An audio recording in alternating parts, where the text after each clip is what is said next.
What is up, everybody? Escape211 here, and we are looking at the new guided weapon, the Savant 8. All right, this one was already hinted at in multiple ways in social media, on the devlog, in patch notes. So this one, a lot of people already know about. This isn't super surprising, but let's take a look at what this guy does. All right, this is a guided weapon. It's going to function a lot like javs or helix, but it does have the triple threat where it can target up to 3 enemies and then do damage to them. And the damage actually does some scaling partially, and we'll talk a little bit about that. So they've already kind of mentioned this again in the devlog, so people probably already have an idea of that. But let's take a look at its stats and then compare that to the Helix. The Helix 8, of course, right? That's the direct comparison to this one. So the damage per magazine is just shy of 25k, and the damage per shot is about 4k, and you get 6 in your magazine. And we'll talk about all these other stats. But if you go over to the Helix, which is its direct, I guess, competitor and only epic, the damage per magazine is higher and the damage per shot is higher.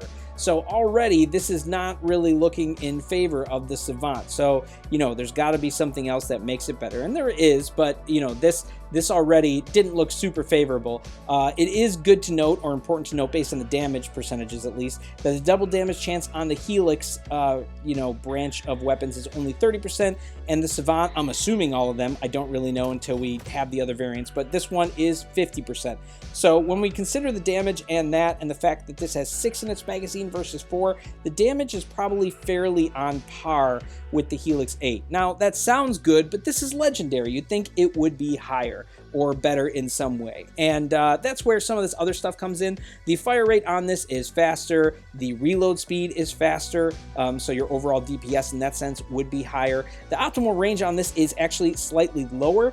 The Helix is 90 meters at base, but it also has a minimum range of 20 meters. This has no minimum range, meaning you can use this weapon point blank, which is uncommon or like nothing we have seen before for these guided weapons, which is pretty interesting, and you'll see how that can become beneficial for this weapon later on. This has a higher projectile speed. This doesn't have any damage radius on the actual weapon like the Helix does, but it kind of compensates for that by being able to target 2 or 3 targets. And this is where the damage scaling comes in. Now, 133% per rocket or 225% sounds awesome, but you have to remember that you're then scaling or splitting your damage, right? If you use all 6 rockets on one target, you're hitting it for 600% of your damage when you add each as 100%.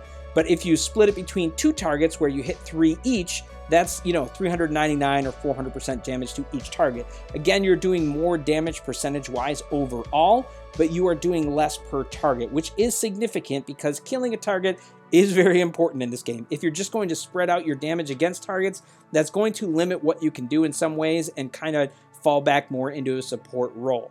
Which in some ways this may feel like that at certain times, which isn't exactly favorable for people. Whereas Helix, you know, you pretty much have one target to focus on. So we're going to talk a little bit about that and play a couple matches here in a couple of different setups. So here we go.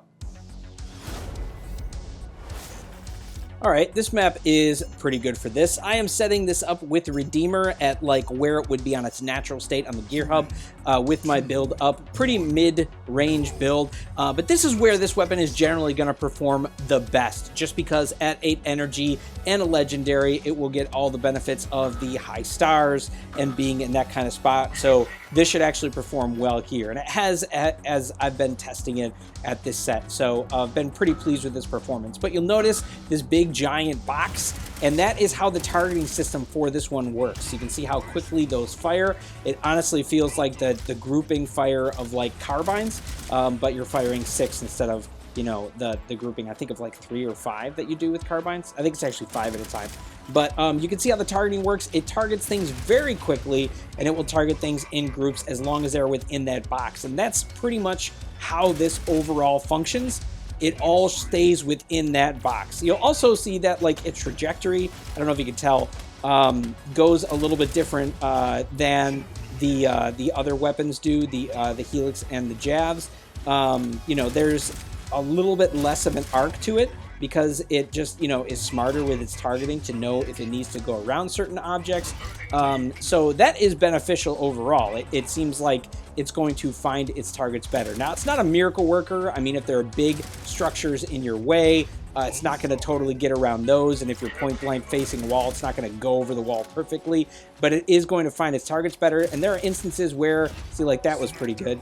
I thought I was going to fall off there.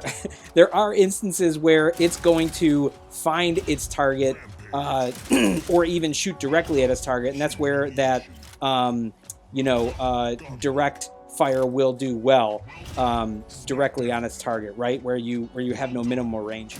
But generally speaking, yeah, this is performing quite well. I'm very happy with this. I actually haven't played too many matches with this yet, aside from just like testing areas and different kind of stuff, and already it's performing well. You can see it getting 3 targets there, but I'm not easily able to get over everything, and you'll see it does, you know, more damage per rocket a little bit there, but will just not kill something directly. Yeah, I mean, I think it performs pretty well. I think it's on par with the other systems. The difference here is that you can't actually, you know, pick your targets or use auto lock or locking on your target. See, that was almost like direct fire straight at it, and it killed that guy pretty well. But I mean, like, you can't like lock onto a target and turn your head the other way and have something arc the same way that Helix and Javs can. This has to stay within that box that they set you up with. So it is limiting in that sense. Yeah, as you can see, I'm getting outside of that box. It's losing the target. So it's limiting in that way, but you know, that's how it deals with controlling its targets and all that kind of stuff. So it has a slight difference to those other weapons, but look at that. I mean, it performs super well. This is at its natural rating against other targets. Naturally, it's going to dominate. Of course, I would say that it's probably not worth like getting 8 energy weapons where you would be on the gear hub for when this would eventually be available. Like, I don't know, 6 months from now, if that. So probably not the greatest for that, but it does perform really, really well in its spot overall.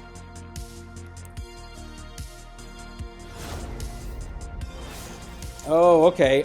This map actually is good and bad in some spots. You know, there's a lot of high areas and then that bridge in the middle where it can find its targets, but it's tricky. So we're trying this maxed out on Lancer just because I have fun with my jumpy boy. Yeah, I mean, obviously this is gonna be rough because it's an 8 energy weapon. You're playing maxed against other max targets. And this is probably dangerous right here, but I'm going to try it anyway. Okay, I was far enough away that nothing really got me. You know, I do have a max build here, and you'll see that this gets a little over, just barely over 100 meters with its range. So not quite as good as the Helix in that sense, but pretty respectable for range, honestly. I do feel like I have to use my whole payload, and even doing that, I'm roughly getting rid of half the damage. I don't want to die to this guy. Please, somebody... Can you get him, please? I cannot do anything to him. That is the problem. Oh, now we can get him. Oh, nice. I got the bricky. Nice. Oh, thank you for that damage boost. That was handy. That is something I am actually excited to see for this. Like, I'm assuming we're going to get, you know, the 16s and the 12s. The 16s on their own would be interesting to see. Yeah, I'm not killing anything yet. Just to see how strong the damage is by comparison. I still think it might be a little bit under. But doing the 12s with either Brick House or Stalker is an interesting one to me. I'd like to see how that compares. Yeah, and as you can see there, in that instance, those guys were directly in front of me, and all of the bullets went straight. Again, that smart targeting and that no range requirement or no minimal range or anything like that is going to make things nice for this. Ooh, I was worried I was going to go off the edge there. Yeah, I mean, I can see things where this is going to be nice and very beneficial, but because there's going to be instances like this where you're getting multiple targets that you can't really switch between or control, you know, you're going to lack damage on dealing with those, and that's less favorable, I would say, than Helix, where you can pick your target, you can lock onto them if you use wide targeting, and then you can take them out one by one. Of course, like I said, this is the 8s, so the damage here is lesser than everything else. Almost got you. Now we'll get it. There we go. We'll get away. All right, there we go. Yeah, I mean, this is doable. Even with Lancer, not too bad. I could see where the 12s could be kind of scary with Lace Wing. You know, if you can get in the right position to just be a nuisance for the entire match. Again, you're not going to easily outright kill targets, and that's where I think this one will be a bit limiting. Look at, I mean, I know this is the 8, but the damage this is outputting is not super impressive. And if you think about that scaling to twice as much, you still may not kill a target with a full double 16 payload. So that is, you know, sad, because this, oh, I thought that was going to hit me. This will probably, you know, I would think in that sense underperform when compared to the big guns, right? Your railguns, your EMs, storm racks, ember guns. So this probably isn't going to replace that kind of stuff in top end meta. But I mean, I think it does really well. I like how the weapon overall feels and performs, even though it has some limitations. And I think that it will find a home for some people. I do think that it is still quite strong overall. Yeah, so I'm happy with it. You know, I overall find enjoyment out of it. And I'm curious to see how the other variants are going to work. So, yeah.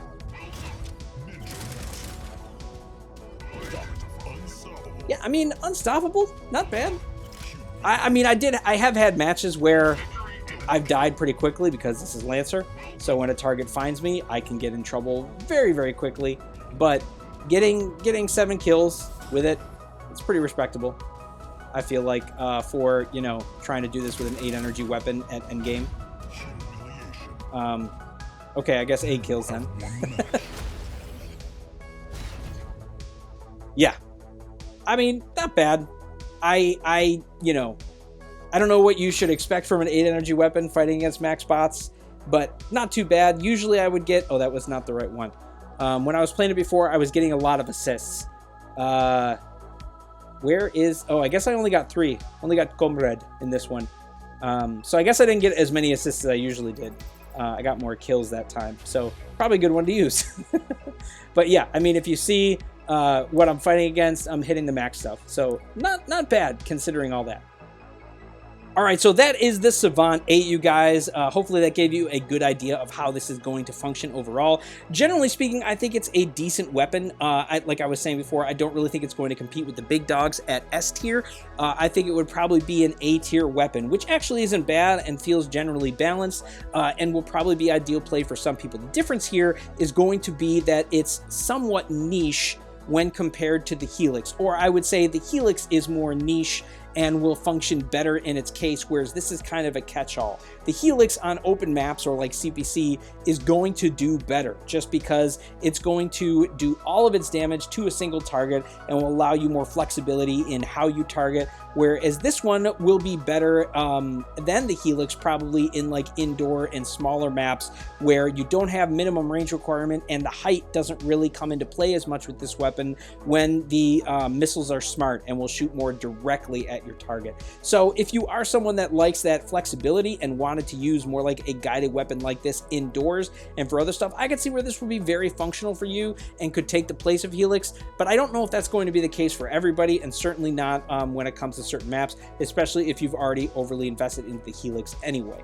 So I don't think it really replaces it in that sense, but that's kind of my overall thought and feel where I think this weapon can shine, at least from looking at the 8. I am curious to see how the 12 will do, like I said, with some damage boosting and the 16s, but we will have to see when we get there. But you guys can let me know what you think about this overall. Feel free to comment below, and we'll see you out there on the battlefield.